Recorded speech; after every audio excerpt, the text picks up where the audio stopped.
Hi, ഏറെ രസകരമായ Kantara chapter 1 ലെജൻഡിന്റെ കഥയാണ് സിനിമാ കഥയിലൂടെ ഇന്ന് നിങ്ങൾ കേൾക്കാനായി പോകുന്നത്. കഥയാരംഭിക്കുന്നതിന് മുമ്പ് കാണുന്ന കൂട്ടുകാർ ഒന്ന് ലൈക്ക് ചെയ്ത് സപ്പോർട്ട് ചെയ്യൂ. കഥ തുടങ്ങുന്നത് 1970കളിലാണ്. ഭൂതകോലം കെട്ടിയാടിയ ശേഷം അണ്ണപ്പയ്യും കാന്താര ആദ്യ ഭാഗത്തിലെ ശിവയുടെ അച്ഛനുമെല്ലാം അപ്രത്യക്ഷമായ ഒരു ഇടമുണ്ടല്ലോ, കാടിനകത്തെ ഒരു പ്രത്യേക സർക്കിൾ. കുട്ടിയായിരുന്ന ശിവ അങ്ങോട്ടേക്ക് അച്ഛൻ മറിയുമ്പോൾ ഓടിയെത്തിയിരുന്നു. പിന്നീട് അതേ ഇടത്ത് തന്റെ നാട്ടുകാരുമായി എത്തിയ ശിവ അവിടെ നിൽക്കുമ്പോ ഒരു നാട്ടുകാരൻ വന്നു. അച്ഛനൊക്കെ അവിടെ നിന്ന് എങ്ങോട്ടേക്കാ മറന്നത് എന്ന് ശിവ ചോദിച്ചപ്പോ അദ്ദേഹം ആ ഭാഗത്തെ പറ്റിയുള്ള ഐതിഹ്യം പറയാൻ ആരംഭിച്ചു. ഇവിടുന്നാണ് എല്ലാത്തിന്റെയും തുടക്കം. നമ്മുടെ പൂർവികര് ജീവിച്ചിരുന്നത് ഇവിടെയാണ്. അതൊരു ചരിത്ര സംഭവമാ. വർഷങ്ങൾക്ക് മുമ്പ് ഈശ്വരഗണങ്ങൾ കുടിയിരുന്ന സ്ഥലമായത്. ഗണങ്ങൾ എന്ന് പറഞ്ഞ ശിവ സംശയത്തോട് ചോദിച്ചു. നമ്മൾ പൂജിക്കുന്ന ദൈവങ്ങളാ പ്രകൃതിയിൽ പിറവിയെടുത്ത ശക്തി. എപ്പോഴൊക്കെ മനുഷ്യൻ അധർമ്മം ചെയ്യുന്നുവോ അപ്പോഴൊക്കെ ധർമ്മം സംരക്ഷിക്കാൻ ഈശ്വരൻ മായാലോകത്തു നിന്നും തന്റെ ഗണങ്ങളെ ഭൂമിയിലേക്ക് അയക്കുമത്രേ. അങ്ങനെ വന്നവരിൽ നമ്മൾ വിശ്വസിക്കുന്ന ഒരു ശക്തിയാണ് പഞ്ചുരുളി. അധർമ്മം ചെയ്യുന്നവരെ നിഗ്രഹിക്കുവാൻ മറ്റൊരു ശക്തി കൂടി പിന്നാലെയുണ്ടായി, ഉഗ്രരൂപിയായ ഗുളിക. ആ ഗണങ്ങൾ വന്നു ചേർന്നതാകട്ടെ ഈ പുണ്യഭൂമിയിലും. ആയിരക്കണക്കിന് വർഷങ്ങൾക്ക് മുമ്പേയുള്ള ഈ സ്ഥലത്തിന്റെ പുണ്യനാമം കാന്താര. കദംബർ വനവാസി അടക്കിവാണിരുന്ന കാലം. പശ്ചിമദിക്കിലെ നാട്ടുരാജാക്കന്മാർ കദംബരുടെ സഹായത്തോടെ നാടുവാഴികളെപ്പോലെ ഭരിച്ചിരുന്നു. തന്റെ വാളിനാൽ ആളുകളെ കൊന്നൊടുക്കിയും മറ്റും അധികാരത്തിലേറിയ മനുഷ്യരൂപമുള്ള ഒരു രാക്ഷസൻ തന്നെയായിരുന്നു ബാങ്ക്ര നാട്ടുരാജ്യത്തിന്റെ അധിപനായി മാറിയ വിജയേന്ദ്ര. ഇതേ കാലത്ത് നമ്മുടെ പൂർവികർ താമസിച്ചിരുന്നപ്പോ അവിടെ ഒരു പെൺകുട്ടി ഉണ്ടായിരുന്നു. അസാധാരണത്വമുള്ള ആ പെൺകുട്ടിയുടെ പേര് ബൈദി എന്നായിരുന്നു. ഒരിക്കൽ പൂർവികർ മീൻ പിടിക്കാൻ വേണ്ടി ശ്രമിച്ചുകൊണ്ടിരിക്കെ അരുവിയിൽ നിന്ന് ഒരു കല്ല് കെട്ടി. തൃശൂലമുള്ള കല്ല്, ദൈവികത്വമുള്ള കല്ലായിരിക്കും അത് എന്ന് പറഞ്ഞ് അതവർ അവിടെ പ്രതിഷ്ഠിച്ചു. പക്ഷേ തൊട്ടുപുറകെ അങ്ങോട്ടേക്കെത്തിയ ബാങ്ക്രയുടെ രാജാവായ വിജയേന്ദ്ര അവിടെയുള്ളവരെ മുഴുവൻ കീഴ്പ്പെടുത്തുകയും പലരെയും കൊന്നൊടുക്കുകയും ചെയ്തു. ജബ്ബണ്ണയടക്കം അവിടെ ഉണ്ടായിരുന്ന പലരെയും അന്ന് ബന്ദികളാക്കി അടിമപ്പണി ചെയ്യിപ്പിക്കുവാൻ വിജയേന്ദ്ര ബാങ്ക്രയിലേക്ക് കൊണ്ടുപോയി. ഇതിനെല്ലാം സാക്ഷിയായി മായാരൂപൻ ഇതൊക്കെ നോക്കിക്കാണുന്നുണ്ടായിരുന്നു. ക്രൂരമായ പീഡനങ്ങളായിരുന്നു പിടിച്ചുകൊണ്ടുപോയ കാന്താരയിലെ ജനങ്ങൾക്ക് അടിമപ്പണി ചെയ്യുമ്പോൾ ഏറ്റുവാങ്ങേണ്ടി വന്നത്. ജബ്ബണ്ണയുടെ കാലിലൊരു കല്ല് വീണപ്പോ വിരൽ വരെ രാജാവിന്റെ നിർദ്ദേശപ്രകാരം മുറിച്ചു മാറ്റി. ജബ്ബണ്ണ അതുകൊണ്ട് തന്നെ കാന്താരയിലേക്ക് തിരികെ എത്തി. ഒരിക്കൽ രാജാവ് സമുദ്രസ്നാനം ചെയ്യുമ്പോ അടുത്തിരുന്ന് മായാരൂപൻ മീൻ പിടിക്കുന്നുണ്ടായിരുന്നു. മായാരൂപനെ പിടിച്ചു കൊല്ലുവാൻ രാജാവ് ഉത്തരവിട്ടു. പക്ഷേ അപ്പോഴാണ് മായാരൂപന്റെ പൊതിയിൽ നിന്നും വീണ സുഗന്ധ വ്യഞ്ജനങ്ങൾ വിജയേന്ദ്രൻ നോക്കിക്കാണുന്നത്. അതിന്റെ മൂല്യം, അതിന്റെ കച്ചവട സാധ്യത വിജയേന്ദ്രൻ അറിയാമായിരുന്നു. എവിടെ നിന്നാണ് ഇത് കിട്ടിയത് എന്ന് മായാരൂപനോട് വിജയേന്ദ്രൻ ചോദിച്ചു. ദൈവത്തിന്റെ പൂന്തോട്ടത്തിൽ നിന്ന്, കാന്താരയിൽ നിന്ന് എന്നായിരുന്നു മായാരൂപന്റെ മറുപടി. പിന്നാലെ മായാരൂപനെ വഴികാട്ടിയാക്കി സുഗന്ധവ്യഞ്ജനങ്ങളുള്ള ആ ഇടത്തേക്ക് രാജാവ് പുറപ്പെട്ടു. ഒക്കെയും കീഴ്പ്പെടുത്തലായിരുന്നു വിജയേന്ദ്രന്റെ ലക്ഷ്യം. പക്ഷേ മായാരൂപന്റെ മായക്കാഴ്ചകളിൽ വിജയേന്ദ്ര രാജാവ് വീണു. മായാരൂപൻ കെണിയിൽ നിന്ന് രക്ഷപ്പെട്ടു. കാന്താര കാടിന്റെ മർമ്മപ്രധാന ഭാഗത്ത് രാജാവും സംഘവും എത്തിച്ചേർന്നു. രാജാവ് അവിടുത്തെ ഒരു മരത്തിന് തീ കൊളുത്തി. പെട്ടെന്നായിരുന്നു അവിടെ അത്ഭുത ശക്തികൾ പ്രവഹിക്കാൻ തുടങ്ങിയത്. ദൈവഗണങ്ങളുടെ ശക്തി. ദേവി തന്നെ പ്രത്യക്ഷപ്പെട്ടു. രാജാവിന്റെ ഒപ്പമുണ്ടായിരുന്ന ഭടന്മാരെ ഒന്നടങ്കം കൊന്നു. രാജാവ് വാളൂരി മുന്നോട്ടേക്ക് ചെന്നു. ഇതൊക്കെ കണ്ട് ഭയന്ന് രാജാവിന്റെ മകൻ രാജശേഖരൻ നിൽക്കുന്നുണ്ടായിരുന്നു. ദൈവഗണങ്ങൾ ഒന്നു ചേർന്ന് പ്രവർത്തിച്ചു. ഗുളികനും പഞ്ചുരുളിയും കൂടി ചേർന്ന് വിജയേന്ദ്രന്റെ ജീവനെടുത്തു. ഭയപ്പെടുത്തുന്ന ആ കാഴ്ച തന്റെ കൺമുമ്പിൽ കുട്ടിയായിരുന്ന രാജശേഖരൻ കണ്ടിരുന്നു. തന്റെ അച്ഛനെ ഗുളികൻ കൊന്ന് അവിടുത്തെ കിണറിനുള്ളിലേക്ക് വലിച്ചുകൊണ്ടുപോകുന്നത് ശബ്ദം കേട്ട് അങ്ങോട്ടേക്ക് കാന്താരയിലെ ജനങ്ങൾ ഓടിക്കൂടി. ബാങ്ക്രയിലെ രാജാവ് എന്ന മായക്കാരന്റെ ശബ്ദം ഉയർന്നു കേട്ടു. എല്ലാവരും അങ്ങോട്ടേക്ക് നോക്കിയെങ്കിലും അവിടെ ആരും ഉണ്ടായിരുന്നില്ല. മായക്കാരൻ ഒരു സിദ്ധനോ സന്യാസിയോ ഒരുപക്ഷെ വിഷ്ണു ഭഗവാന്റെ ഗണമോ നോക്കി കാണപ്പെടുന്നത്. പിന്നാലെ അവിടുണ്ടായിരുന്ന ജബ്ബണ്ണയുടെ ദേഹത്തേക്ക് പഞ്ചുരുളി പ്രവേശിച്ചു. ആരെങ്കിലും ദുഷ്ടലാക്കോടെ വിശുദ്ധമായ കല്ലുകളുള്ള ആരാധനാമൂർത്തികളുള്ള ആ ഭാഗത്തേക്ക് പ്രവേശിച്ചാൽ അവർ കൊല ചെയ്യപ്പെടും എന്ന തരത്തിലായിരുന്നു പഞ്ചുരുളി ജനങ്ങളോട് സംസാരിച്ചത്. ഇതെല്ലാം അവിടുണ്ടായിരുന്ന കുട്ടിയായിരുന്ന രാജശേഖരൻ കണ്ടിരുന്നു. രാജശേഖരൻ ഭയന്നോടി ഒരു അരുവിക്ക് സമീപം ബോധരഹിതനായി വീണു. രാജശേഖരനെ കണ്ടെത്തിയതാകട്ടെ കടപ്പാതിക്കിലെ താമസക്കാരായിരുന്നു. കാന്താരയിലുള്ളവർ ഈശ്വരനെ ആരാധിക്കുന്നവരായിരുന്നു. ഉണ്ടായിരുന്നെങ്കിൽ കടപ്പാതിക്കിലുള്ളവർ ദുർമന്ത്രവാദവും ആവാഹനവും ഒക്കെ നടത്തി ശക്തി പ്രാപിക്കാൻ ശ്രമിക്കുന്നവരായിരുന്നു. തങ്ങളുടെ ചികിത്സാ വിധികളിലൂടെയും മന്ത്രവാദത്തിലൂടെയും അവർ രാജശേഖരനെ ഉണർത്തി. രാജശേഖരനിൽ നിന്നും കാന്താരയിൽ അവൻ കണ്ട ദൈവിക ശക്തികളെപ്പറ്റിയുള്ള കാര്യങ്ങൾ കടപ്പയിലെ ജനങ്ങൾ കേട്ടറിഞ്ഞു. ആ ശക്തികളെ തങ്ങളുടെ സ്വന്തമാക്കുവാൻ അവർ ആഗ്രഹിച്ചു. കടപ്പയിലുള്ളവരുടെ സഹായത്തോടെ രാജശേഖരൻ കൊട്ടാരത്തിലേക്ക് തിരികെ എത്തി. രാജമാത അവർക്ക് തക്ക പ്രതിഫലം കൊടുത്തു. അങ്ങനെ അന്ധകാരവും അധികാരവും അവിടെ വെച്ച് ഒന്നുചേരുകയായിരുന്നു. ദശകങ്ങൾ പിന്നിട്ടു.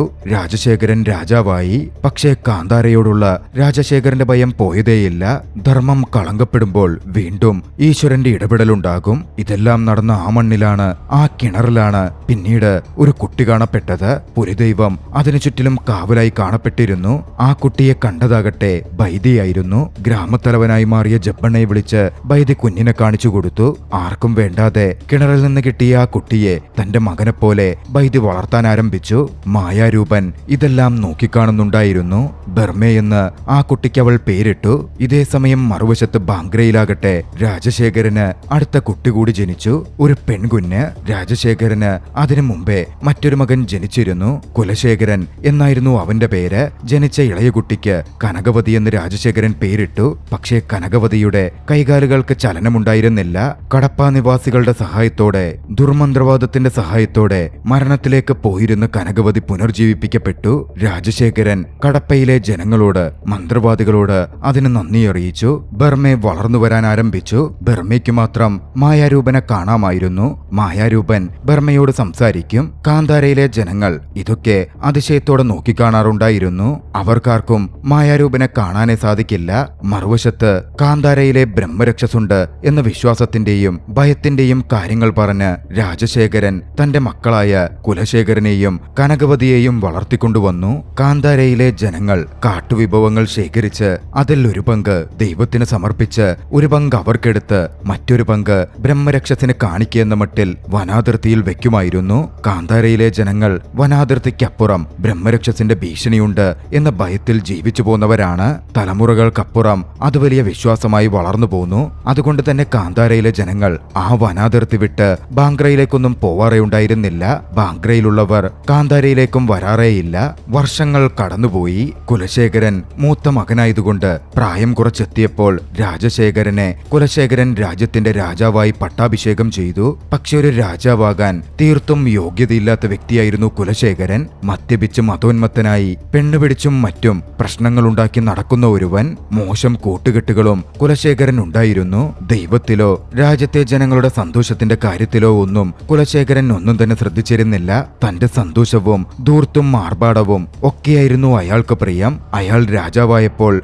തന്റെ സ്നേഹിതനായ ഭോഗേന്ദ്രയെ തന്റെ മന്ത്രിയാക്കി. കുലശേഖരന്റെ എല്ലാ തെമ്മാടിത്തത്തിനും കൂട്ടുനിൽക്കുന്ന, കുലശേഖരനെ തന്നെ വഴിതെറ്റിക്കുന്ന ഒരു വ്യക്തിയായിരുന്നു മന്ത്രിയായ ഭോഗേന്ദ്ര. പട്ടാഭിഷേകം കഴിഞ്ഞതോടെ എന്തെങ്കിലും വ്യത്യസ്തമായി ചെയ്യണം, ഭരണം ഒന്ന് രസകരമാക്കണം എന്ന് പറഞ്ഞ് ഭോഗേന്ദ്രയ്ക്കൊപ്പം കുലശേഖരൻ ചർച്ച ചെയ്തു. ഒടുവിൽ കാന്താര കാട്ടിലേക്ക് വേട്ടയ്ക്ക് പോവാൻ അവർ തീരുമാനിച്ചു. അച്ഛൻ രാജശേഖരനെ അറിയിക്കാതെയായിരുന്നു തന്റെ സൈന്യത്തെയും കൂട്ടി കുലശേഖരന്റെ ആ യാത്ര. ഭോഗേന്ദ്ര കുലശേഖരന്റെ ഒപ്പമുണ്ട്. പോകുന്ന വഴിക്ക് ചില മൃഗങ്ങളെ കണ്ടപ്പോ അവർ ആക്രമിച്ചു. പക്ഷേ കൃത്യസമയത്ത് ആരോ വന്ന് മൃഗങ്ങളെ അവിടെ നിന്ന് മാറ്റുന്നു. ബ്രഹ്മരക്ഷസുണ്ട് എന്ന് വിശ്വസിക്കപ്പെടുന്ന കാടാണല്ലോ. ബാങ്ക്രയിലെ ജനങ്ങൾക്കും വലിയ ഭയമുണ്ടായിരുന്നു. പക്ഷേ അധികം വൈകാതെ കുലശേഖരന്റെ സൈന്യവും സംഘവും കാന്താരയിലെ ജനങ്ങളാൽ, യുവജനങ്ങളാൽ ആക്രമിക്കപ്പെട്ടു. ആക്രമണത്തിന് നേതൃത്വം കൊടുത്ത് മുന്നിൽ നിന്നതാകട്ടെ നിലവിൽ കാന്താരയിലെ അതിർത്തി കാക്കുന്ന യുവജനങ്ങളുടെ നേതാവായി തോന്നുന്ന ബർമയായിരുന്നു. കുലശേഖരനും ഭോഗേന്ദ്രയും അടക്കം അവിടെ നിന്ന് രക്ഷപ്പെട്ടു പോയി. ഭടന്മാർ ഒരുപാട് കൊല്ലപ്പെട്ടു. ആ കൂട്ടത്തിൽ കൊല്ലപ്പെടാത്ത ഒരു ഭടനുണ്ടായിരുന്നു. ചെന്ന എന്നാണ് അയാളുടെ പേര്. അയാൾ മരിച്ചവരെ പോലെ അഭിനയിച്ചു. ഒടുവിൽ കാന്താരയിലെ ജനങ്ങൾ താമസിക്കുന്നിടത്തേക്ക് ചെന്നൈയെ കൊണ്ടുവരപ്പെട്ടു. ഗ്രാമത്തലവൻ ജബ്ബണ്ണ ഒടുവിൽ ബാങ്ക്രയിലെ ജനങ്ങൾ ഇങ്ങോട്ടേക്കെത്തി എന്നറിഞ്ഞതും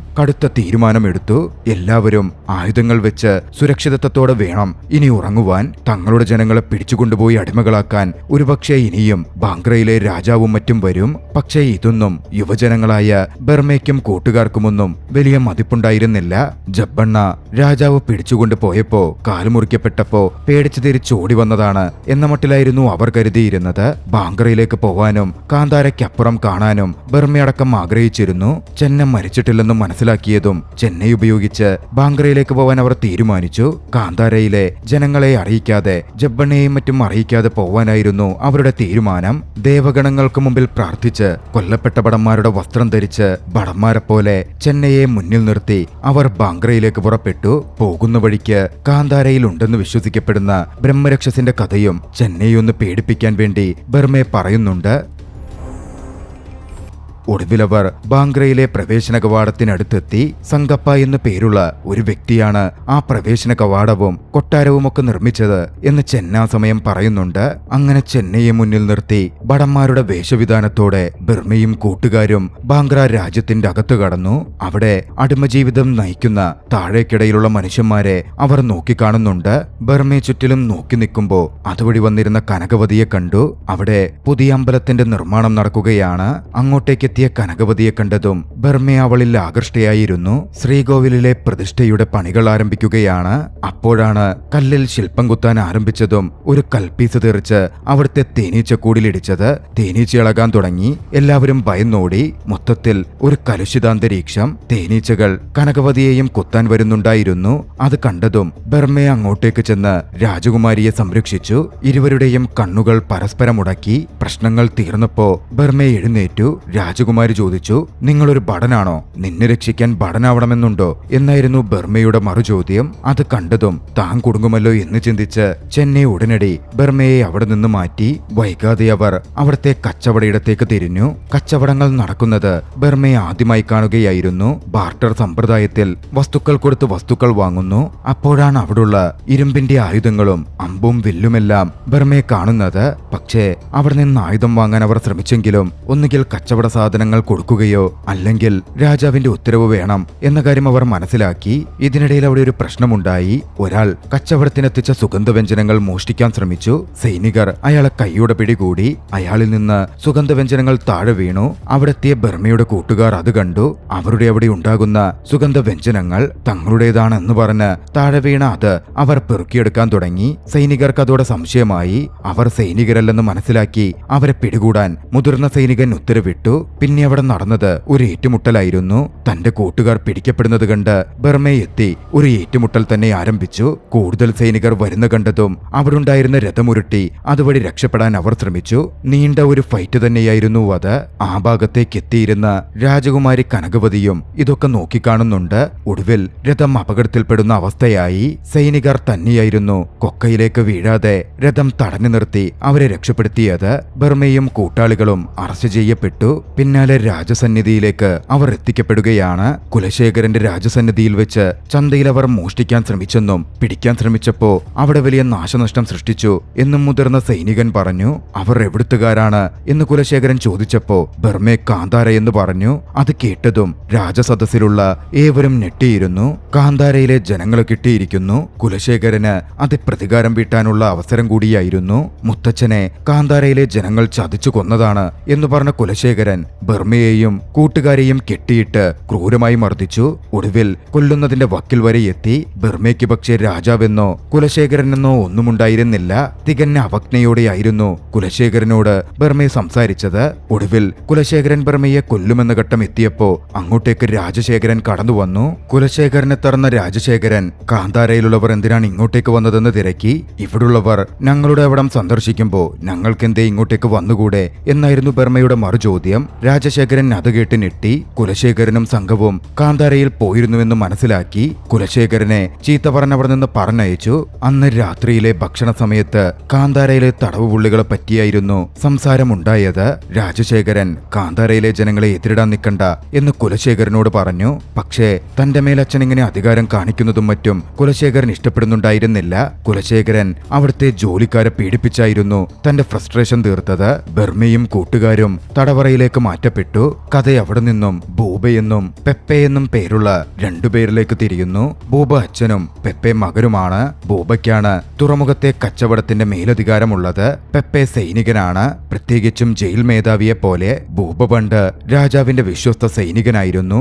ഭോഗേന്ദ്രയിൽ നിന്നും രാജവീതി കൊള്ളയടിച്ചവരെ പറ്റി അറിഞ്ഞ ബൂബ അങ്ങോട്ടേക്ക് തന്റെ മകൻ പെപ്പയെ ഒരു പാഠം പഠിപ്പിക്കാനായി പറഞ്ഞയച്ചു. പെപ്പെ അങ്ങനെ ജയിലിലെ കാന്താരയിലെ ജനങ്ങളുടെ സെല്ലിലേക്ക് എത്തി. അവരെ നന്നായി ഉപദ്രവിക്കണം എന്ന ലക്ഷ്യത്തോടെയായിരുന്നു പെപ്പയുടെ വരവ്. ക്രൂരമായ ഭാവത്തോടെ. പക്ഷെ അവിടെത്തി അവിടുള്ളവർ കാന്താരയിലുള്ളവരാണ് എന്ന് കേട്ടതും പെപ്പെ പേടിച്ചു വിറച്ചു. ബർമയും കൂട്ടുകാരുമുള്ള അതേ സെല്ലിൽ തന്നെ മറ്റൊരു വൃദ്ധനായ വ്യക്തിയും ഉണ്ടായിരുന്നു. അതാണ് സംഗപ്പ. കാന്താരയിലുള്ളവരാണ് അവിടുത്തെ തടവുപുള്ളികളെന്നറിഞ്ഞതും ഭയന്ന പെപ്പെ തന്റെ അംഗരക്ഷകരെ വിളിച്ച് അവിടെ നിന്ന് പുറത്തു ചാടി. ഇതേ സമയം സംഗപ്പ അതേ തടവറയിൽ തുടരുകയാണ്. സംഗപ്പ ഭയപ്പെട്ടിരുന്നു. ബർമെ പക്ഷേ സംഗപ്പയെ സമാധാനിപ്പിച്ചു. ഞങ്ങൾ നിങ്ങളെപ്പോലെ മനുഷ്യരാണെന്നും ഒന്നും ചെയ്യില്ലെന്നും പറഞ്ഞു. പിന്നാലെ സംഗപ്പ ജയിലിൽ അകപ്പെടാനുള്ള കാരണം ചോദിച്ചറിഞ്ഞു. സംഭവം എന്തെന്നാൽ രാജാവിന്റെ കൽപ്പന പ്രകാരം എല്ലാം നിർമ്മിക്കുന്ന സംഗപ്പ ഒരു കപ്പലുണ്ടാക്കി. പക്ഷെ അതിന്റെ താഴെ മഴ പെയ്യുമ്പോൾ വെള്ളം പോകുവാനെന്ന് പറഞ്ഞ് അയാൾ ഒരു ഊട്ടയിട്ടിരുന്നു. സൈനിക മേധാവി കപ്പൽ പരിശോധിക്കാൻ വെള്ളത്തിലേക്ക് ഇറക്കി. പറയണ്ടല്ലോ, കപ്പലും സൈനിക മേധാവിയും മുങ്ങിപ്പോയി. അതിന്റെ പേരിൽ സംഗപ്പ ജയിലിലുമായി. സംഗപ്പ പറഞ്ഞു, അങ്ങനെ ഊട്ടയിട്ടപ്പോ ആ ഊട്ടയിലൂടെ വെള്ളം കപ്പലിലേക്ക് കയറുമെന്ന് ഞാൻ ചിന്തിച്ചിട്ടേയില്ല. അപ്പോഴാണ് ബർമെ അവിടുത്തെ ജനലിലൂടെ പുറത്തുള്ള തുറമുഖം കാണുന്നത്. സംഗപ്പയിൽ നിന്നും അത് തുറമുഖമാണെന്ന് ബർമെ മനസ്സിലാക്കി. അവിടെയാണ് വിദേശത്തുള്ളവരുമായി കച്ചവടം നടക്കുന്നത് എന്ന് മനസ്സിലാക്കിയ ബർമെ കാന്താരയിലെ സുഗന്ധവ്യഞ്ജനങ്ങൾ അവിടെ കച്ചവടം ചെയ്യാൻ സാധിച്ചാൽ കാന്താരയിലെ ജനങ്ങളുടെ ഭാവി തന്നെ മാറും എന്ന് മനസ്സിലാക്കി. അതിനുവേണ്ടി ശ്രമം ആരംഭിച്ചു. അതിനായി ആദ്യം പെപ്പയെ വിളിപ്പിച്ച ബർമെ അക്കാര്യങ്ങൾ പെപ്പയുമായി സംസാരിച്ചു. പെപ്പെ വലിച്ച പുകയിലയുടെ മണം ബർമയ്ക്ക് പിടിച്ചിരുന്നില്ല. ഇതിലും നല്ലത് തങ്ങളുടെ പക്കലുണ്ടെന്ന് പറഞ്ഞ് ബർമെ നല്ല ശുദ്ധമായ കഞ്ചാവ് പെപ്പയ്ക്ക് കൊടുത്തു.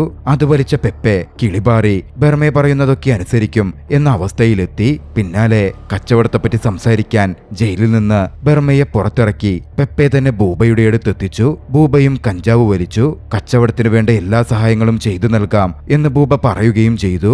അങ്ങനെ പെപ്പയെയും സൈനികരെയും ജയിലിലടച്ച് അവരുടെ തന്നെ നിർദ്ദേശപ്രകാരം ബർമയും കൂട്ടുകാരും ജയിലിൽ നിന്ന് രക്ഷപ്പെട്ട് വീണ്ടും കാന്താരയിലേക്ക് എത്തി. കാന്താരയിലേക്ക് പോകുമ്പോ സംഗപ്പയെയും അവർ രക്ഷപ്പെടുത്തിക്കൊണ്ടുപോയിരുന്നു. കച്ചവട സാധ്യതകളെപ്പറ്റിയും കൃഷിയെപ്പറ്റിയുമൊക്കെ ബർമെ തന്റെ ജനങ്ങളോട് സംസാരിച്ചു. സംഗപ്പയുടെ സഹായത്തോടെ കലപ്പ മുതലുള്ള വസ്തുക്കൾ സൃഷ്ടിച്ചെടുത്ത് അവർ കാട്ടിൽ കൃഷി ആരംഭിച്ചു. ജലസേചന പദ്ധതികൾ ഒരുക്കി. ഒടുവിൽ കൃഷി ചെയ്ത് വിഭവങ്ങളുമായി അവർ വീണ്ടും ബാങ്ക്രയിലേക്ക് മടങ്ങിയെത്തി. ബൂബയുടെ സഹായത്തോടെ കച്ചവടം ചെയ്യാനായിരുന്നു അവരുടെ പദ്ധതി. കാന്താരയിലുള്ളവർ തുറമുഖത്ത് കച്ചവടം ചെയ്യുന്ന വിവരം വൈകാതെ കനകവതിയുടെ ചെവിയിലെത്തി. കനകവതി അവിടുത്തെ കാര്യാലയത്തിലേക്ക് ചെന്നു. കാന്താരയിലുള്ളവരെ കൂട്ടി അങ്ങോട്ടേക്ക് വരാൻ ബൂബയ്ക്ക് നിർദ്ദേശം കൊടുത്തു. പെപ്പെ ബർമയെയും കൂട്ടി കാര്യാലയത്തിലെത്തി. കനകവതി ആരാധനയോടെ ബർമയെ നോക്കി. ബർമയ്ക്ക് കനകവതി ഒരു രാജകുമാരിയാണ് എന്ന ഭാവമൊന്നും ഉണ്ടായിരുന്നില്ല. ധൈര്യത്തോടെയായിരുന്നു അവളോട് സംസാരിച്ചത്. കാന്താരയിലുള്ളതൊക്കെ ഇതിനു മുമ്പ് നിങ്ങൾക്ക് തന്നിട്ടുണ്ട്. അന്ന് നിങ്ങൾ കച്ചവടം ചെയ്തു, ഇനി ഞങ്ങൾ കച്ചവടം ചെയ്തു കൊള്ളാം, ബർമെ കനകവതിയോട് പറഞ്ഞു. ബർമയുടെ ധൈര്യം കനകവതിയെ അത്ഭുതപ്പെടുത്തിയിരുന്നു. കനകവതി ബർമയ്ക്ക് പെർമിഷൻ കൊടുത്തു. ഉള്ളതിന്റെ കാൽഭാഗം നികുതിയായി കൊടുക്കുകയും വേണം. ബർമ അതിന് സമ്മതിച്ചു. പിന്നാലെ ബർമെ അവിടെ നിന്നിറങ്ങി. അനുമതി പത്രം വേണ്ടേന്ന് ചോദിച്ചത് നീട്ടിയപ്പോ ബർമെ പറഞ്ഞു, കച്ചവടത്തിന് നിങ്ങൾ അനുമതി തന്നു, പക്ഷെ അത് നിങ്ങളുടെ ഔദാര്യത്തിലാണെന്ന് വരാൻ പാടില്ലല്ലോ. ബർമയുടെ ധൈര്യം നോക്കി കനകവതി പുഞ്ചിരിച്ചിരുന്നു. പിന്നാലെ ഔദ്യോഗികമായി തന്നെ ബർമയും കൂട്ടുകാരും കച്ചവടം തുടങ്ങി. ആദ്യമായി അവർ വാങ്ങിയത് അമ്പും വില്ലുമായിരുന്നു. ആ സമയത്താണ് അവിടെയുള്ള 2 കുതിരകൾ ബർമയുടെ കൂട്ടുകാരുടെ ശ്രദ്ധയിൽപ്പെടുന്നത്. രാജാവിനായി കൊണ്ടുവരപ്പെട്ട കുതിരയായിരുന്നു അത്. അത് രാജാവിനുള്ളതാണ്, അങ്ങോട്ടേക്ക് പോകരുത് എന്ന് പറഞ്ഞ ബൂബ തടയാൻ നോക്കിയെങ്കിലും അതൊന്നും കേൾക്കാതെ ബർമയുടെ കൂട്ടുകാർ അങ്ങോട്ടേക്ക് കടന്നു ചെന്നു. ബർമ ആ കുതിരയെ തൊട്ടു. രാജാവ് തരുന്നത് കൂടുതൽ തന്ന് ഞങ്ങളിത് വാങ്ങിയാലോ എന്ന് ചോദിച്ചു. ബൂബ ആകെ പേടിച്ചിരുന്നു. അതിനെ തുടരുത്, അത് രാജാവിനുള്ളതാ എന്നാദ്യം വാളോങ്ങിയെങ്കിലും അപേക്ഷിച്ചുകൊണ്ട് ബൂബ പറഞ്ഞു. ബർമയുടെ കൂട്ടുകാർക്ക് അത് പിടിച്ചില്ല. തൊടുന്നില്ല, ഇതുകൊണ്ട് കുത്തേയുള്ളൂ എന്ന് പറഞ്ഞ് അമ്പുകൊണ്ട് അയാൾ ആ കുതിരയെ ഒന്ന് കുത്തി. അതോടെ കുതിര വിരളി പിടിച്ചോടാൻ തുടങ്ങി. കുതിരയെ പിടികൂടാനായി ഏവരും ശ്രമിക്കുന്നുണ്ടായിരുന്നു. അവിടെ മൊത്തത്തിൽ ആകെ പ്രശ്നമായി. ബഹളം കേട്ട് അങ്ങോട്ടേക്ക് കനകവതി വന്നു. പക്ഷെ ഓടിയ കുതിര കനകവതിയെ ആക്രമിക്കുമെന്ന രീതിയിൽ പാഞ്ഞെടുക്കുകയാണ്. അപ്പോഴാണ് അങ്ങോട്ടേക്ക് രക്ഷയ്ക്ക് ബർമയെ എത്തുന്നത്. തന്റെ മികവുകൊണ്ട് ബർമെ കുതിരയ്ക്കുമേൽ ചാടി വീണു. അതിനെ മികച്ച രീതിയിൽ മെരുക്കി നിർത്തി കനകവതിയെ രക്ഷപ്പെടുത്തി. ബർമയുടെ ആ ഒരു ഹീറോയിക് ആക്ട് കനകവതിയുടെ ശ്രദ്ധ പിടിച്ചുപറ്റിയിരുന്നു. ആരാധനയോടെ കനകവതി ബർമയെ നോക്കി. പക്ഷെ അപ്പോഴാണ് സൈനികൻ വരുന്നത്. ബർമയെ തൊട്ട് ആ കുതിരയെ ഇനി വെട്ടിക്കൊല്ലേണ്ടി വരും എന്ന് പറഞ്ഞു വന്ന അയാളെ അതിനനുവദിക്കാതെ ബർമയെ തല്ലി. പിന്നാലെ പറഞ്ഞു, ഞങ്ങൾ തൊട്ടതൊക്കെ അശുദ്ധമാണെങ്കിൽ ഇവിടെ നിങ്ങൾ പലതും കൈവിട്ട് കളയേണ്ടി വരും. രാജകുമാരി കനകവതി ഉദ്ദേശിച്ചായിരുന്നു അത് പറഞ്ഞത്. മുമ്പ് തേനീച്ചയിൽ നിന്ന് രക്ഷപ്പെടുത്തിയ സമയത്ത് ബർമയെ കനകവതിയെ തൊട്ടിരുന്നു. കൂട്ടത്തിൽ ഒരു വാണിങ്ങും ബർമയെ കൊടുത്തു. ഞാൻ ഇവിടെ കാലുകുത്തിയത് മുതൽ ഇവിടെ പലരുടെയും മുട്ടടിക്കുന്നുണ്ട്. നിന്റെ രാജാവിനോട് ഒന്ന് കരുതിയിരിക്കാൻ പറഞ്ഞോളൂ. ബർമയുടെ പ്രവൃത്തികളിൽ കനകവതി കൂടുതൽ ആകൃഷ്ടയായിക്കൊണ്ടിരുന്നു. ബർമെ അവിടുണ്ടായിരുന്ന ഒരുപാട് അടിമജനങ്ങളെ മോചിപ്പിച്ചു. ജനങ്ങൾക്ക് നന്മ ചെയ്തു. ഓരോ തവണ കച്ചവടത്തിനെത്തുമ്പോഴും കനകവതിയുമായി ബർമെ കൂടുതൽ അടുപ്പത്തിലായി. കനകവതിയുടെ സഹായത്തോടെ ബർമയെ എഴുതാനും വായിക്കാനും ഒക്കെ പഠിച്ചു. അവരുടെ അടുപ്പം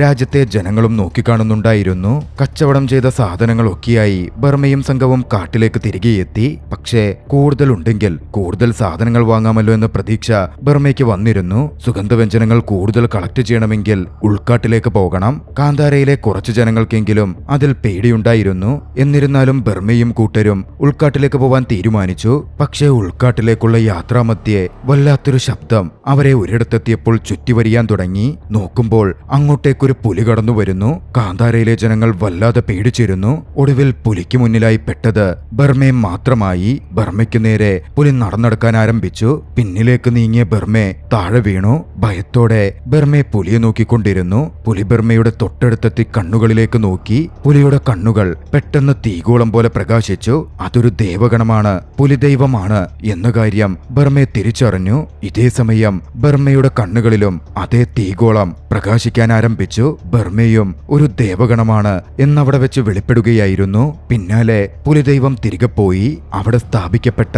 തൃശൂലത്തിന്റെ ചിഹ്നമുള്ള ആ ഒരു കല്ലിലേക്ക് എല്ലാവരുടെയും ശ്രദ്ധ തിരിഞ്ഞു. ദൈവാംശമുള്ള കല്ലായിരിക്കും അത് എന്ന് കൂട്ടത്തിൽ ഒരാൾ പറഞ്ഞു. മുമ്പ് ആ ചെറിയ പെൺകുട്ടി അരുവിയിൽ നിന്ന് കണ്ടെത്തി അവിടെ സ്ഥാപിച്ച അതേ കല്ല് തന്നെ. പുലിദൈവം പോയ വഴിയെ ബർമ തന്റെ സംഘത്തെയും കൂട്ടിച്ചെന്നു. ഒടുവിൽ ഇരുട്ടുപുതന്നെ ഉൾക്കാട്ടിലേക്ക് അവർ എത്തപ്പെട്ടു. കാന്താരയിലെ ജനങ്ങൾ ഭയപ്പെട്ടു നിൽക്കുകയാണ്. മുമ്പോട്ടേക്കൊന്നും കാണാൻ പറ്റുന്നില്ല. താൻ പോയി നോക്കാമെന്ന് പറഞ്ഞ് ചൂട്ടും വാങ്ങി ബർമയെ മുന്നോട്ടേക്ക് നടന്നു. കുറച്ചു ചെന്നതും ചൂട്ടണഞ്ഞു. വല്ലാത്തൊരു ശബ്ദം ബർമയെ ചുറ്റി വളഞ്ഞു. ബർമ അവിടെ നിന്ന് ഓടി പുറത്തു ചാടി. നോക്കുമ്പോഴോ അവർ വന്ന പാതയിലൂടെ തന്റെ ജനങ്ങൾ നിൽക്കുന്നതിന് പിന്നിലൂടെ ബർമയെ കടന്നു വന്നിരിക്കുന്നു. പിന്നാലെ ബർമെ കാന്താരയിലെ മറ്റു രണ്ടുപേരെയും കൂട്ടി മുമ്പോട്ടേക്ക് നടന്നു ചെന്നു. വീണ്ടും പഴയതുപോലെ തന്നെ സംഭവിച്ചു. അവിടെ എന്തോ മായാവലയം കൺകെട്ട് സൃഷ്ടിക്കപ്പെട്ടിട്ടുണ്ട് എന്ന് ബർമയ്ക്ക് മനസ്സിലായിരുന്നു. മുമ്പോട്ടേക്ക് ചെന്ന് ബർമയെ നിരീക്ഷിച്ചു. ഒരു തേവാങ്കിനെ മരത്തിൽ തറച്ചു വെച്ചിരിക്കുന്നത് ബർമയെ നോക്കിക്കണ്ടു. ദുർമന്ത്രവാദത്തിന്റെ ലക്ഷണം. ബർമയെ അതിനെ വീഴ്ത്തി. അതോടെ ആ കൺകെട്ട് മായ്ക്കപ്പെട്ടു. തടസ്സങ്ങൾ മാറി. അവർ മുമ്പിലേക്ക് നീങ്ങി. സംഭവം എന്തെന്നാൽ അവിടെയായിരുന്നു കടപ്പയിലെ ജനങ്ങൾ താമസിച്ചിരുന്നത്. ദുർമന്ത്രവാദികൾ. കൺകെട്ട് അഴിക്കപ്പെട്ട വിവരം ദുർമന്ത്രവാദികളുടെ തലവന് മനസ്സിലായി. അയാൾ തന്റെ ജനങ്ങൾക്കിടയിലേക്ക് വന്ന് ബർമയെയും മറ്റും കൊല്ലാൻ നിർദ്ദേശം കൊടുത്തു. ഇതേസമയം ഇതൊന്നും അറിയാതെ ബർമയും കൂട്ടുകാരും സുഗന്ധവ്യഞ്ജനങ്ങൾ കളക്ട് ചെയ്യുന്ന ധൃതിയിലായിരുന്നു. അങ്ങോട്ടേക്ക്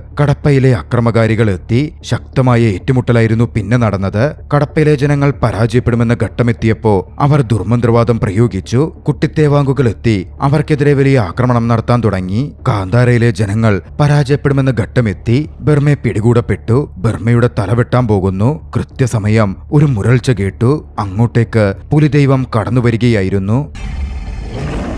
പുലിദൈവം കടപ്പ ജനങ്ങൾക്കെതിരെ ആക്രമണം നടത്തി. അവർ ഭയന്നോടി. കാന്താരയിലെ ജനങ്ങൾ സുരക്ഷിതരാക്കപ്പെട്ടു. ബർമയെ കൊല്ലാൻ വന്ന കടപ്പയിലെ ആ നേതാവിന്റെ ജീവൻ പുലിദൈവം എടുത്തിരുന്നു. മറുവശത്ത് കാന്താരയിലെ ബർമയുടെ ഒരു കൂട്ടുകാരനും കൊല്ലപ്പെട്ടു. കാന്താരയിലെ ജനങ്ങൾക്കിടയിൽ ദുഃഖം പടർന്നിരുന്നു. നേതാവ് ജപ്പണ്ണ ബർമയെയും മറ്റും കുറ്റപ്പെടുത്തി. പക്ഷേ തങ്ങളെ കൂട്ടിക്കൊണ്ടുപോയത് പുലിദൈവമാണ് എന്ന് ബർമയെ പറഞ്ഞതും സത്യങ്ങൾ അവർ മനസ്സിലാക്കി. അവർ ആരാധിക്കുന്ന പൂജിക്കുന്ന ദേവഗണ ങ്ങളുടെ കൂട്ടത്തിലേക്ക് അവർ പുലിദൈവത്തെയും കൂടി ഉൾപ്പെടുത്തി. പഞ്ചുരുളി, വരാഹം, ഗുളികൻ, ഇപ്പോൾ പുലിദൈവവും. പിന്നാലെ കാന്താരയിലെ ജനങ്ങളോട് കടപ്പയിലെ ജനങ്ങളെപ്പറ്റി ജപ്പണ്ണ തന്നെ പറയാൻ ആരംഭിച്ചു. വർഷങ്ങൾക്ക് മുമ്പ് വെള്ളപ്പൊക്കത്തിൽ തങ്ങളുടെ നാട് നശിച്ചെന്ന് പറഞ്ഞ് കടപ്പയിലെ ജനങ്ങൾ കാന്താരയിൽ അഭയം പ്രാപിക്കാൻ എത്തി. ദൈവത്തിന്റെ പൂന്തോട്ടത്തിൽ താമസിക്കാൻ തങ്ങളെയും അനുവദിക്കൂ എന്നായിരുന്നു അവർ പറഞ്ഞത്. അന്നേ അവരുടെ ഗൂഢ ഉദ്ദേശം മനസ്സിലാക്കണമായിരുന്നു. പക്ഷേ കാന്താരയിലെ ജനങ്ങൾ അവരെ സ്വീകരിച്ചു. അവർക്ക്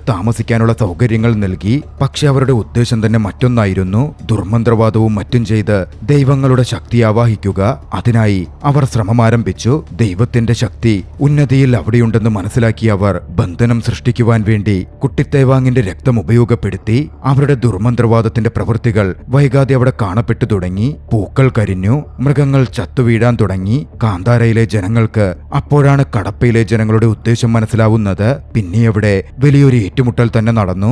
അന്ന് അവരുടെ നീക്കം തടയുവാൻ പാർവതീദേവി അങ്ങോട്ടേക്ക് അയച്ച തന്റെ ഗണമായിരുന്നു പുലിദൈവം. പുലിദൈവം അന്ന് അവരുടെ നീക്കങ്ങൾ തടഞ്ഞു. അവരുടെ നേതാവിനെ പിടിച്ചുകൊണ്ടുപോയി. പക്ഷെ അന്ന് അവിടെ നിന്ന് ഓടി രക്ഷപ്പെട്ട കടപ്പയിലെ ജനങ്ങൾ ഉൾക്കാട്ടിൽ ബന്ധനം തീർത്ത് താമസിച്ച് കൂടുതൽ ശക്തിശാലികളാവാൻ ശ്രമിച്ചുകൊണ്ടിരിക്കുകയായിരുന്നു. ഒക്കെ കേട്ടതും അവിടുണ്ടായിരുന്ന ബർമയുടെ അമ്മ പറഞ്ഞു, ഇപ്പോ ആ പുലിദൈവം നിന്നെ തന്നെ കൂട്ടിക്കൊണ്ടുപോയി ആ ദിഗ്ബന്ധനം വേർപെടുത്തിയിരിക്കുന്നു. അന്ന് ബർമ അത് ചെയ്യുമ്പോൾ അവിടെ സാക്ഷിയായി മായാരൂപനും ഉണ്ടായിരുന്നു. കുറച്ച് ദിവസങ്ങൾക്ക് ശേഷം കച്ചവടത്തിനായി ബർമയും സംഘവും വീണ്ടും ബാങ്ക്രയിലെത്തി. പക്ഷേ ഇത്തവണ ആ വിവരം കുലശേഖരന്റെ ചെവിയിലെത്തിയിരുന്നു. കൂട്ടത്തിൽ ബർമയും കനകവതിയും തമ്മിലുള്ള ബന്ധത്തെപ്പറ്റിയും ദേഷ്യം വന്ന അയാൾ ബർമയെയും സംഘത്തെയും കൊല്ലാൻ ഉത്തരവിട്ടു. ഭോഗേന്ദ്രൻ താനത് നടപ്പിലാക്കാമെന്ന് പറഞ്ഞ് ഏറ്റെടുത്ത് തുറമുഖത്തേക്ക് പുറപ്പെട്ടു. അവിടെ ഭോഗേന്ദ്രൻ തന്റെ അഹങ്കാരം കൊണ്ട് ബോബയെയടക്കം മർദ്ദിക്കുന്നുണ്ടായിരുന്നു. ഒടുവിൽ ബർമയെ വന്ന് അത് തടഞ്ഞു. അവിടെ ഒരു പോരാട്ടം നടന്നു. ഭോഗേന്ദ്രനെയും മറ്റും ബർമയെ അടിച്ചു. പിന്നാലെ ഉത്തരവോടെ പറഞ്ഞു, ഇനി മുതൽ ഈ തുറമുഖം ഞങ്ങളുടേതാണ്. ഇവിടെ കച്ചവടം ചെയ്യാൻ ആരുടെയും അനുമതി ആവശ്യമില്ല.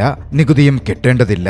ഞങ്ങൾ തൊട്ടത് ബാങ്ക്രയിലുള്ളവർ അംഗീകരിക്കില്ലായിരിക്കും. പക്ഷേ ഈ ലോകം മുഴുവൻ അത് അംഗീകരിക്കും. മർദ്ദനമേറ്റ ഭോഗേന്ദ്രയും മറ്റും കുലശേഖരന് മുമ്പിലെത്തി ഇതൊന്നും നടന്നതായി ഭാവിക്കാതെ കള്ളം പറയാൻ ശ്രമിച്ചെങ്കിലും അതിനോടകം അവിടെ എത്തിയ മറ്റൊരു വിദേശിയായ കച്ചവടക്കാരൻ കുലശേഖരനെ വിവരങ്ങൾ ധരിപ്പിച്ചിരുന്നു. കുലശേഖരൻ രോഷം കൊണ്ട് വിറച്ചു. ഭോഗേന്ദ്രൻ തലവെട്ടാൻ വേണ്ടി പോയെങ്കിലും പെട്ടെന്ന് കൂട്ടുകാരനാണല്ലോ എന്നോർത്ത് അയാൾ ഒന്നും അടിച്ചു നിന്നു. അങ്ങോട്ടേക്ക് കടന്നു വന്ന രാജശേഖരനാകട്ടെ കുലശേഖരനോട് ഭോഗേന്ദ്രന്റെ തലയെടുക്കാൻ ആവശ്യപ്പെട്ടു. അവിടെ വെച്ച് അതോടെ രാജശേഖരനും കുലശേഖരനും തമ്മിൽ വലിയ വാക്കുതർക്കം നടക്കുകയായിരുന്നു. തന്നെ എന്തിനാണ് രാജാവാക്കിയതെന്നും അധികാരമൊന്നും തരാതെ ഇങ്ങനെ നിയന്ത്രിക്കുമ്പോ പിന്നെന്തിനാണ് രാജപദവി എന്ന മട്ടിലുമൊക്കെയായിരുന്നു കുലശേഖരൻ തർക്കിച്ചത്. രാജസദസ്സിൽ വെച്ച് തന്നെ അച്ഛനെ അപമാനിച്ച് കുലശേഖരൻ സംസാരിച്ചു. തുറമുഖം കൈവിട്ടുപോയതിൽ രാജശേഖരന് വലിയ വേദനയുണ്ടായിരുന്നു. കുലശേഖരനാണെങ്കിൽ അച്ഛനോട് തർക്കിച്ചു കയറുന്നു. ഇനി മുതൽ എല്ലാ തീരുമാനങ്ങളും താനെടുക്കും എന്ന മട്ടിൽ കുലശേഖരൻ പറഞ്ഞപ്പോ രാജശേഖരൻ പറഞ്ഞു, എന്തു തീരുമാനമെടുക്കണമെന്ന് എനിക്കറിയാം. ഇനി മുതൽ നീ മിണ്ടാതെ ഞാനെന്ത് ചെയ്യുന്നോ അത് നോക്കിയിരുന്നാൽ മാത്രം മതി. രാജശേഖരനെ എതിർക്കാൻ കുലശേഖരനെപ്പോഴും സാധിക്കില്ലായിരുന്നു. കുലശേഖരനും കനകവതിയും പിന്നീട് സംസാരിച്ചു. അച്ഛനെ അപമാനിച്ചതും മറ്റും തെറ്റായിപ്പോയി എന്ന് കനകവതി കുലശേഖരനോട് പറഞ്ഞു. പക്ഷേ അവളും ബർമയും തമ്മിലുള്ള അടുപ്പത്തെപ്പറ്റി പറഞ്ഞ് കുലശേഖരൻ അവളെ അപമാനിക്കുകയായിരുന്നു ചെയ്തത്. എന്തു ചെയ്യണമെന്ന് തനിക്കറിയാം എന്ന് പറഞ്ഞ് കുലശേഖരൻ എഴുന്നേറ്റ് പോയി. അന്ന് സന്ധ്യയ്ക്ക് ഭക്ഷണം കഴിക്കാനിരിക്കുമ്പോ കുലശേഖരൻ അങ്ങോട്ടേക്ക് കടന്നു വന്നു. തനിക്ക് തെറ്റുപറ്റിപ്പോയി, മാപ്പ് തരണം എന്ന് പറഞ്ഞ് രാജശേഖരന് മുമ്പിൽ നിന്നു. മകനാണല്ലോ, ക്ഷമിച്ചേക്കാം. ആത്മാർത്ഥമായിട്ടാണോ മാപ്പ് ചോദിക്കുന്നത് എന്നൊക്കെ രാജശേഖരനും ചിന്തിച്ചു. പക്ഷേ കുലശേഖരൻ ചതി പ്രയോഗിക്കുകയായിരുന്നു. രാജശേഖരന്റെ ഭക്ഷണത്തിൽ മയക്കുമരുന്ന് കലർത്തി കുലശേഖരൻ അയാളെ മയക്കി. എല്ലാ അധികാരവും തന്നിലേക്ക് കേന്ദ്രീകരിച്ചു. കാന്താര ആക്രമിക്കാനും തനിക്കേറ്റ അപമാനം ഇല്ലാതാക്കാനുമായിരുന്നു കുലശേഖരന്റെ ലക്ഷ്യം. രാജശേഖരൻ മയങ്ങിക്കിടക്കുമ്പോ തന്നെയൊന്നും ചെയ്യാൻ സാധിക്കില്ലല്ലോ, തടയാനും സാധിക്കില്ല. 2 ദിവസത്തേക്ക് രാജശേഖരൻ ഉറങ്ങിക്കിടക്കും. അധികം വൈകിയില്ല. കുലശേഖരൻ സൈന്യവുമായി കാന്താരയിലേക്ക് പുറപ്പെട്ടു. കാന്താര ജനങ്ങൾ വസിക്കുന്നിടത്തേക്ക് എത്തി. പിന്നെ അവിടെ ഒരു കൂട്ടക്കൊല ആരംഭിക്കുകയായിരുന്നു. കാന്താരയിലെ ജനങ്ങളെ കുലശേഖരന്റെ സൈന്യം ഒന്നൊന്നായി കൊലപ്പെടുത്തി, പീഡിപ്പിച്ചു, ഉപദ്രവിച്ചു. ജനങ്ങളുടെ അലർച്ചയും മറ്റും ഉയർന്നു കേട്ടു. ബെയ്തിയും മറ്റും ദൈവത്തിങ്കൽ അഭയം തേടി പ്രാർത്ഥനകൾ ആരംഭിച്ചു. കുലശേഖരൻ പക്ഷേ അവിടെയും എത്തി ബെയ്തിയെയും ദൈവങ്ങളെയും അപമാനിച്ചു. ഇതേ സമയം ദൂരെയായിരുന്ന ബർമെ ഒച്ചയും ബഹളവും ചെറിയ തോതിൽ കേട്ടിരുന്നു. മണ്ണിൽ ചെവിവെച്ച് അപകടം പടത്ത ബർമെ കാന്താരയിലെ ജനങ്ങൾ വസിക്കുന്നിടത്തേക്ക് ഓടിയെത്താൻ തുടങ്ങി. അവിടെത്തി സൈന്യത്തിനെ ആക്രമിച്ചെങ്കിലും കുലശേഖരൻ ബർമയുടെ അമ്മയുടെ കഴുത്തിൽ കത്തിവെച്ചിരുന്നു. അമ്മയെ രക്ഷിക്കാൻ ബർമെ പാഞ്ഞെടുത്തു. അപ്പോഴേക്കും ബർമയുടെ അമ്മയെ കഴുത്തറുത്ത് കുലശേഖരൻ കൊന്നു. ദൈവികതയുള്ള ആ കിണറിന് മുകളിലൂടെയായിരുന്നു ബർമെ ചാടിയത്. ആ ഉയരത്തിൽ വെച്ച് ഗുളികൻ ബർമ്മയുടെ ദേഹത്തേക്ക് പ്രവേശിച്ചു. വന്നു വീണ ഗുളികനെ കണ്ട് കാന്താര ജനങ്ങൾ കൈകൂപ്പി സ്വാമി ഗുളികൻ. പിന്നെ അവിടെ നടന്നത് ഗുളികന്റെ ഒരു താണ്ഡവമായിരുന്നു. ഓരോരുത്തരെയായി ഗുളികൻ വകവരുത്തി. ഒടുവിൽ കുലശേഖരനെയും കൊന്നു. കുലശേഖരനെയും വലിച്ചിഴച്ച് കിണറിലേക്ക് ഇറങ്ങാൻ ഗുളികൻ ശ്രമിച്ചെങ്കിലും മായാരൂപൻ വന്ന് ബർമ്മയുടെ തലയിൽ കൈവച്ച് ബർമ്മയിൽ നിന്ന് ഗുളികനെ മാത്രം മോചിപ്പിച്ചു. സമാധാന അന്തരീക്ഷം മൊത്തത്തിൽ കൈവിടാൻ പോകുന്നു. കാന്താരയിലെ നിരവധി ജനങ്ങളും ബർമ്മയുടെ അമ്മയും കൊല്ലപ്പെട്ടു. മറുവശത്ത് രാജാവ് തന്നെ കൊല്ലപ്പെട്ടിരിക്കുന്നു. കുലശേഖരന്റെ മൃതദേഹം ബാങ്ക്രയിലേക്ക് എത്തിക്കപ്പെട്ടു. രാജശേഖരൻ ഉണർന്നിട്ടില്ല. രാജശേഖരൻ ഉണർന്നാലേ കുലശേഖരന്റെ മൃതദേഹം ദഹിപ്പിക്കാൻ സാധിക്കൂ. കാന്താരയിൽ ഓരോരുത്തരായി അടക്കം ചെയ്യപ്പെട്ടു. കാന്താരയിലെ ജനങ്ങളെല്ലാം അത്രമേൽ വേദനയിലാണ്. അധികം വൈകാതെ ബാങ്ക്രയിൽ രാജശേഖരൻ ഉറക്കമുണർന്നു. കുലശേഖരന്റെ മരണമറിഞ്ഞു. സങ്കടത്തിലും ദേഷ്യത്തിലും തന്റെ മകന്റെ ചിതയ്ക്ക് അയാൾ തീ കൊളുത്തി. പിന്നാലെയാണ് ആ ഒരു സംഭവവും നടക്കുന്നത്. ശ്രീകോവിലിൽ സ്ഥാപിക്കാൻ വേണ്ടി അവർ തയ്യാറാക്കിയിരുന്ന പ്രതിഷ്ഠാലിംഗത്തിൽ വിള്ളൽ വീണിരുന്നു. ഇതേസമയം കാന്താരയിലെ വിവരങ്ങളറിഞ്ഞ് ബാങ്ക്രയിലെ തുറമുഖത്തു നിന്നും പെപ്പയും മറ്റുള്ളവരും കാന്താരയുടെ സഹായത്തിനെത്തി. സന്തോഷത്തോടെ ബർമ്മയും മറ്റും അവരെ സ്വീകരിച്ചു. ബാങ്ക്രയിൽ പൂജാവിധികൾ നടന്നു. ഒടുവിൽ കാരണം വ്യക്തമായി. പൂജാരി പറഞ്ഞു, നിങ്ങൾ എപ്പോഴെങ്കിലും ഈശ്വരന്റെ ദേവഗണങ്ങളെ അപമാനിച്ചിട്ടുണ്ടെങ്കിൽ ഈശ്വരൻ പിന്നെ ഇവിടെ കുടിയിരിക്കാൻ സമ്മതിക്കുമോ? എന്താ പരിഹാരം? കനകവതി ചോദിച്ചു. ഭഗവാൻ സംതൃപ്തനാകും വരെ ബ്രഹ്മകലശം നടത്താൻ സമ്മതിക്കില്ല. അതായിരുന്നു പൂജാരിയുടെ മറുപടി. പിന്നാലെയാണ് കാന്താരയിലെ ജനങ്ങളോട് സംസാരിക്കാൻ കനകവതി തന്നെ പുറപ്പെട്ടു ചെല്ലുന്നത്. ജബ്ബണ്ണയ്ക്കും ബർമ്മയ്ക്കും മുമ്പിൽ മുട്ടുകുത്തി കനകവതി സമാധാനത്തിന് അപേക്ഷിച്ചു. ബർമ്മ വലിയ ദേഷ്യത്തിലായിരുന്നു. ആദ്യമൊന്നും കനകവതി പറയുന്നത് അംഗീകരിക്കുന്നേണ്ടായിരുന്നില്ല. അവരാണ് പ്രശ്നം തീർത്തത് എന്ന നിലപാടിൽ ബർമ്മ ഉറച്ചു നിന്നു. ഒടുവിൽ കനകവതി പറഞ്ഞു, അതിന് പരിഹാരത്തിനാണ് ഞാൻ വന്നിരിക്കുന്നത്. ഞങ്ങൾ അപമാനിച്ച നിങ്ങളുടെ ദൈവങ്ങളെ ഞങ്ങളുടെ കോവിലിൽ കൊണ്ടുവച്ച് അവിടെ ഇടമൊരുക്കി പ്രാർത്ഥിച്ച് പൂജിച്ച് പ്രായച്ചിത്തം ചെയ്യണം. ഞങ്ങളുടെ ദൈവങ്ങൾക്ക് ഇടം കൊടുക്കാൻ നീയാരാ? ദൈവം ഞങ്ങൾക്ക് തന്നയിടത്താൻ ഞങ്ങൾ ജീവിക്കുന്നത്. ബർമ്മ പറഞ്ഞു, ഇങ്ങനെ സ്വാർത്ഥരാവരുത്. എല്ലാവരും സമാധാനത്തോടെ ജീവിക്കാൻ ഇതേ മാർഗമുള്ളൂ. കനകവതി അപേക്ഷിച്ചു. ഞങ്ങളുടെ ആളുകളെ കൊന്ന് അടിമകളാക്കി ഞങ്ങളുടെ കാട്ടിലെ സമ്പത്ത് കൊണ്ട് സുഖമായി ജീവിച്ചിട്ട് ഇപ്പോ സമാധാനം സംസാരിക്കാൻ വന്നിരിക്കുന്നു. ബർമ്മയുടെ ദേഷ്യം തണുത്തിരുന്നില്ല. കനകവതി പറഞ്ഞു, ഞങ്ങൾ ചെയ്ത തെറ്റുകൾക്ക് പ്രായച്ചിത്തമായി ചെയ്യാൻ പറ്റുന്നത് ഇതുമാത്രമേയുള്ളൂ. ദയവായി അനുവദിക്കണം. ഞങ്ങൾ സമ്മതിച്ചാലും ഞങ്ങളുടെ ദൈവം നിങ്ങളുടെ കൂടെ വരില്ല. ബർമ്മ പറഞ്ഞു. ഉടൻ കനകവതിയുടെ ചോദ്യം വന്നു, ഇത് പറയുന്നത് നിങ്ങളാണോ? നിങ്ങളുടെ ദൈവമാണോ? അത് ബർമ്മയെയും മറ്റും ചിന്തിപ്പിച്ചിരുന്നു. അതോടെ ഭൂതകോലം കെട്ടിയാടി ദൈവത്തിന്റെ വാക്കുകൾ കേൾക്കാൻ കാന്താരയിലെ ജനങ്ങൾ തയ്യാറായി. ഒടുവിൽ ദേവഗണം തന്നെ കാന്താരയിലെ ജനങ്ങളോട് സംസാരിച്ചു. എന്റെ ഉടയോനാണ് എന്നെ അങ്ങോട്ടേക്ക് വിളിക്കുന്നത്, അല്ലാതെ വിളിക്കാൻ വന്നവരല്ല. എന്റെ ഉടയോന്റെ മനസ്സിന് ബുദ്ധിമുട്ടുണ്ടായിരിക്കുന്നു. ഉടയോനു മുമ്പിൽ വണങ്ങാൻ ഞാൻ കൽപ്പിക്കപ്പെട്ടവനാണ്. വഴിയിൽ ചില പ്രത്യേക കാര്യങ്ങളുണ്ട്. അത് എനിക്കും ഉടയോനും ഇടയിലുള്ള കാര്യങ്ങളായി രഹസ്യമായിരിക്കട്ടെ. എന്റെ ഉടയോനാണ് എന്നെ വിളിക്കുന്നത്. ഒരു വട്ടം അങ്ങോട്ടേക്ക് പോകണം. നിങ്ങളാരും വേദനിക്കേണ്ടതില്ല. ദേവഗണത്തിന്റെ കൃത്യമായ ഉത്തരം കിട്ടിയതും അത് തന്നെ കാന്താരയിലെ ജനങ്ങളും ഭക്തിയോടെ സ്വീകരിച്ചു. വിഗ്രഹങ്ങളുമായി ദൈവക്കല്ലുകളുമായി അവർ ബാങ്ക്രയിലേക്ക് പുറപ്പെട്ടു. ഏറെ ഭക്തിയോടെ ഭവ്യതയോടെ ബഹുമാനത്തോടെ കാന്താരയിലെ ജനങ്ങളും അവിടെ സ്വീകരിക്കപ്പെട്ടു. വൈകാതെ പ്രതിഷ്ഠാ കർമ്മങ്ങൾക്ക് ബ്രഹ്മകലശത്തിന് ആരംഭം കുറിക്കപ്പെട്ടു. പൂർണ്ണമായും എല്ലാത്തിലും കാന്താരയുടെ ജനങ്ങൾ മുമ്പിൽ നിന്നു. ബ്രഹ്മകലശം ഭംഗിയായി പൂർത്തിയായി. ദേവഗണങ്ങൾ അമ്പലത്തിന് പുറത്ത് പ്രതിഷ്ഠിക്കപ്പെട്ടു. വൈകാതെ രാജസന്നിധിയിലേക്ക് ബർമ്മ കയറി വന്നു. ബഹുമാനപൂർവം അവർ ബർമ്മയെ സ്വീകരിച്ചു. കനകവതി പറഞ്ഞു, ബാന്ദ്രയിലെ ജനങ്ങൾക്ക് വേണ്ടി ഞങ്ങൾ നന്ദി പറയുന്നു. ഞങ്ങൾ ആവശ്യപ്പെട്ടപ്പോൾ എന്ത് ഭിന്നതകൾ ഉണ്ടായിരുന്നെങ്കിലും നിങ്ങൾ ഞങ്ങൾക്ക് വേണ്ടി വന്നു. ഞങ്ങളോട് നല്ല രീതിയിൽ ആവശ്യപ്പെട്ടാൽ ഞങ്ങൾ എന്തു വേണമെങ്കിലും ചെയ്യും. അത് ഞങ്ങൾക്കറിയാം. ഒക്കെ കേട്ട രാജശേഖരൻ പറഞ്ഞു, അറിയില്ല. അറിയുമായിരുന്നെങ്കിൽ ഇപ്പോൾ ഈ സിംഹാസനത്തിൽ നിങ്ങളുടെ മകനിരുന്നേനെ. അതായിരുന്നു ബർമ്മയുടെ മറുപടി. ഉടൻ രാജശേഖരൻ ചോദിച്ചു, ഒരു കാര്യം ആവശ്യപ്പെട്ടാൽ ചെയ്തു തരുമോ? ബർമ്മയ്ക്ക് കാര്യം മനസ്സിലായിരുന്നു. തുറമുഖം കച്ചവടത്തിന് വേണ്ടിയിട്ടാണ്. ഞങ്ങൾക്ക് അതിൽ മറ്റൊന്നും ആവശ്യമില്ല. വിട്ടു തന്നേക്കാം. പക്ഷേ ബർമ്മ ഒരു നിബന്ധന മുമ്പോട്ടേക്ക് വെച്ചു. ബലം പ്രയോഗിച്ചവർ അടിമകളാക്കിയവരെ വിട്ടയക്കണം എന്നതായിരുന്നു അത്. ദൈവത്തെ പ്രതിഷ്ഠിച്ച ഈ മണ്ണിൽ ഇനിയെങ്കിലും ധർമ്മം സംരക്ഷിക്കണം. രാജശേഖരൻ അത് അംഗീകരിച്ചു. പണ്ട് പിടിച്ചുകൊണ്ടുവന്ന അടിമകളാക്കിയ തന്റെ ജനങ്ങളെയടക്കം മോചിപ്പിച്ച് ബർമ്മെ സ്വന്തം നാടായ കാന്താരയിലേക്ക് തിരിച്ചു.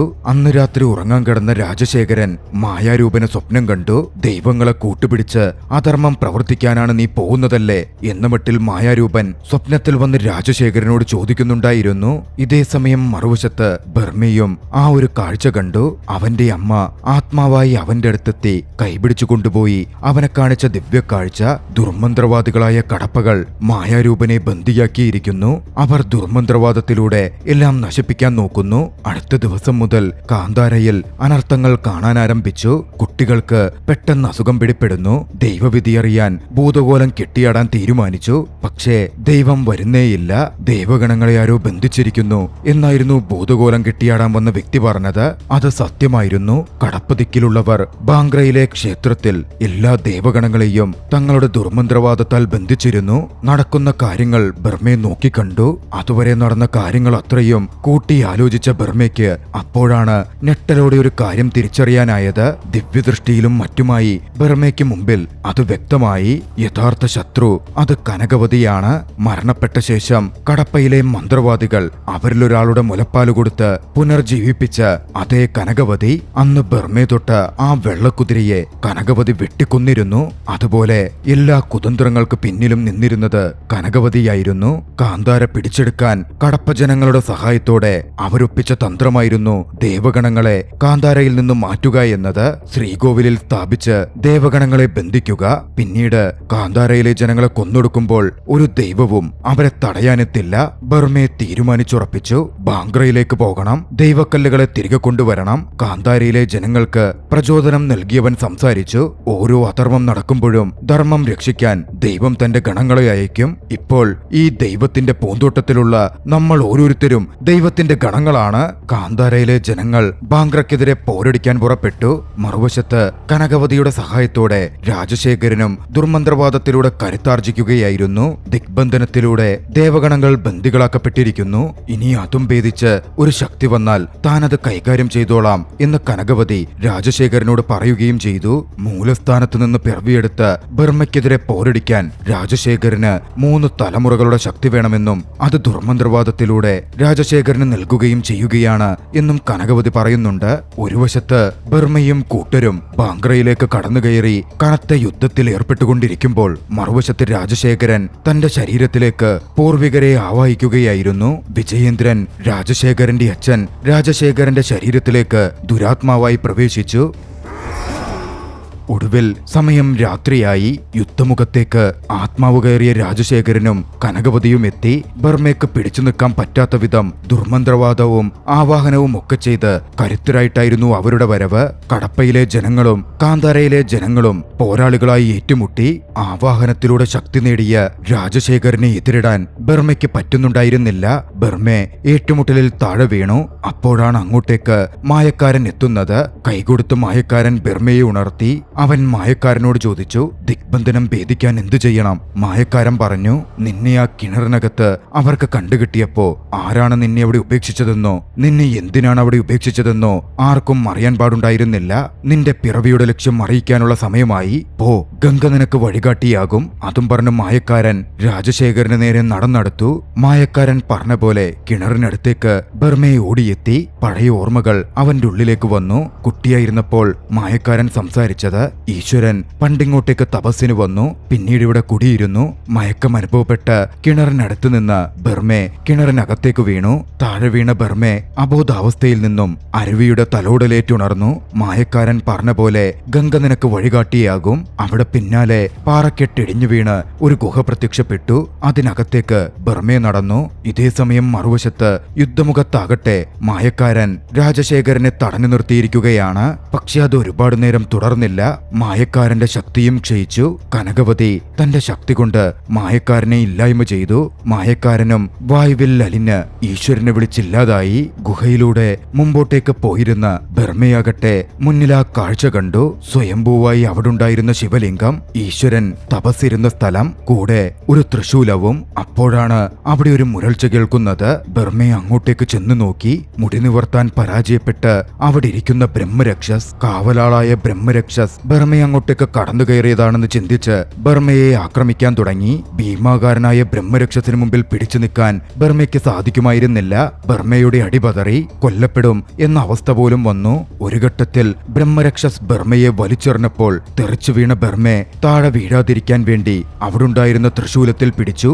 വല്ലാത്തൊരു ഭാവത്തിൽ ശക്തിയുറ്റതായി മാറിയ ബർമയെ കണ്ട് ബ്രഹ്മരക്ഷസ് അന്തിച്ചു നിന്നു. ദേവഗണം, ഒരുപക്ഷെ ഈശ്വരൻ തന്നെ ബർമയുടെ ദേഹത്ത് പ്രവേശിച്ചിരിക്കുന്നു. തൃശൂലം ബർമയെ ആഞ്ഞൊന്നു കുത്തി. അതിൽ നിന്ന് പ്രവഹിച്ച ശക്തി ഭൂതഗണങ്ങളുടെ മേലുള്ള ദിഗ്ബന്ധനം തകർത്തു. ബർമയുടെ ദേഹത്തേക്ക് ഒരു നാഗം ഇഴഞ്ഞു കയറി ബർമയുടെ കഴുത്തിലായി അത് നിലകൊണ്ടു. സാക്ഷാൽ ശിവഭഗവാനെ പോലെ. ബ്രഹ്മരക്ഷസ് ആ കാഴ്ച കണ്ട് മുമ്പിൽ നിൽക്കുന്ന ഉടയോന്റെ മുമ്പിൽ കൈകൂപ്പി. അധികം വൈകിയില്ല.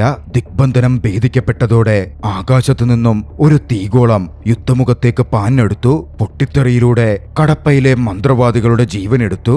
അഗ്നികുണ്ഡമായി മാറിയ ആ ദേവഗണത്തെ കണ്ട് കാന്താരയിലെ ജനങ്ങൾ കൈകൂപ്പി. പുലിദൈവം പുറത്തേക്കിറങ്ങി വന്നു. പുലിദൈവത്തെ എതിരിടാനെന്ന് പറഞ്ഞ് കടപ്പയിലെ പ്രധാന മന്ത്രവാദി മുന്നിട്ട് വന്നെങ്കിലും അപ്പോഴേക്കും ഗുളികൻ കയറിയ ബർമെ അങ്ങോട്ടേക്ക് പാഞ്ഞെടുത്തിരുന്നു.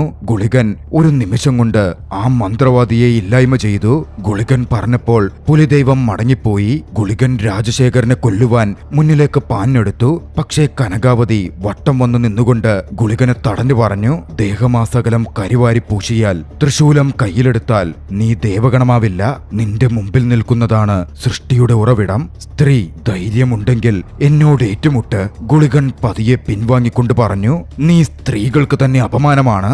നിന്നെ എന്നേക്കുമായി ഇല്ലായ്മ ചെയ്യാൻ, സംഹരിക്കാൻ എന്റെ സഹോദരി ചാമുണ്ടി തന്നെ വരും. അത് കേട്ട് കനകവതി ഒന്ന് ഭയന്നിരുന്നു. സ്ത്രീശക്തിയുടെ ഏറ്റവും ഉന്നതിയിലുള്ള ദേവഗണം ചാമുണ്ടി. ചിലങ്കയുടെ ശബ്ദം ഉയർന്നു കേട്ടു. ചാമുണ്ടി ബർമയുടെ ശരീരത്തിലേക്ക് പ്രവേശിച്ചു. സ്ത്രീശക്തിയുടെ അത്യുന്നതിയിലുള്ള ചാമുണ്ടി ഒട്ടും വൈകാതെ കനകവതിയെ കൊന്നുതള്ളി. കോഴിക്കുഞ്ഞെന്ന് പറഞ്ഞ് അവളുടെ കഴുത്തൊടിച്ചു. തൊട്ടുപുറകെ രാജശേഖരനെയും വലിച്ചെറിഞ്ഞ് തൃശൂലം കൊണ്ട് കുത്തിക്കൊന്നു. എല്ലാം ശാന്തമാക്കപ്പെട്ടു. ദേവഗണങ്ങൾ, ദൈവക്കല്ലുകൾ വീണ്ടും കാന്താരയിലേക്ക് മടങ്ങിയെത്തി. ഭൂതകോലം കെട്ടി കാന്താരയിലെ ജനങ്ങൾ പ്രാർത്ഥനയിലേർപ്പെട്ടു. ഗുളികനും പഞ്ചുരുളിയും. ഗുളികനൊടുവിൽ തന്റെ ജനങ്ങൾക്ക് കാവലായി പഞ്ചുരുളിയെ ഏൽപ്പിച്ച് ആ കിണറിലേക്ക് എടുത്തു ചാടി. ഗുളികൻ കയറിയിരുന്ന ബർമെ അവിടെ അപ്രത്യക്ഷമായി. അത്രയും നേരം കഥ കേൾക്കുകയായിരുന്ന ശിവ പറഞ്ഞുകൊണ്ടിരുന്ന വ്യക്തിയോട് ചോദിച്ചു, അദ്ദേഹം ഇവിടെ വെച്ചാണോ മായയായത്? അപ്പോ ഇവിടെ ഉണ്ടായിരുന്ന കിണർ എവിടെ പോയി? അത് മറ്റൊരു ചരിത്ര സംഭവമാണ്.